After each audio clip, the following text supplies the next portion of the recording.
নমস্কার, এসকে লার্নিংয়ে সবাইকে স্বাগত জানাচ্ছি। তো আজকের ভিডিওতে আমি মাধ্যমিকের ইতিহাসের মানচিত্র নিয়ে আলোচনা করব। তো তোমাদের জন্য আমি মাধ্যমিকের কয়েকটা মানচিত্রে কয়েকটা গুরুত্বপূর্ণ জায়গা আমি কলমে এঁকে দিয়ে দিচ্ছি। তো তোমরা পরীক্ষা দিতে যাওয়ার আগে অবশ্যই এগুলো একবার দেখে নিয়ে যাও বা চোখ বুলিয়ে নিয়ে যাও, ঠিক আছে?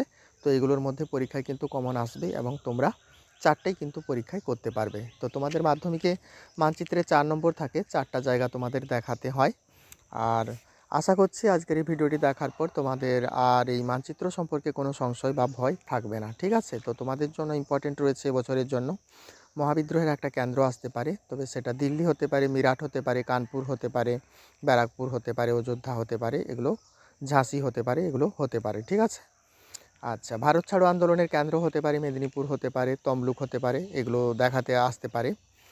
আর পাগলপন্থী বিদ্রোহের কেন্দ্র আসতে পারে, পাবনা বিদ্রোহের কেন্দ্র আসতে পারে, নীল বিদ্রোহের কেন্দ্র আসতে পারে। তো তোমরা এগুলো অবশ্যই দেখে নেবে, আমার মানচিত্রে করে দেওয়া আছে সব কিছু। পুনর্গঠিত রাজ্য গুজরাট আসতে পারে, পুনর্গঠিত রাজ্য মহারাষ্ট্র আসতে পারে, দেশীয় রাজ্য হায়দ্রাবাদ আসতে পারে, দেশীয় রাজ্য জুনাগড় আসতে পারে, দেশীয় রাজ্য জম্মু কাশ্মীর আসতে পারে, ঠিক আছে? তো জম্মু কাশ্মীরের ক্ষেত্রে দুটো আলাদা হয়। যদি পুনর্গঠিত রাজ্য জম্মু কাশ্মীর বলে তাহলে কিন্তু ছোট করে দেখাতে হবে, আর যদি বলে যে দেশীয় রাজ্য জম্মু কাশ্মীর তাহলে কিন্তু সেই আগেরটা বড় করে, আগে যেরকম ছিল সেটা বড় করে একটু দেখাতে হবে, ঠিক আছে?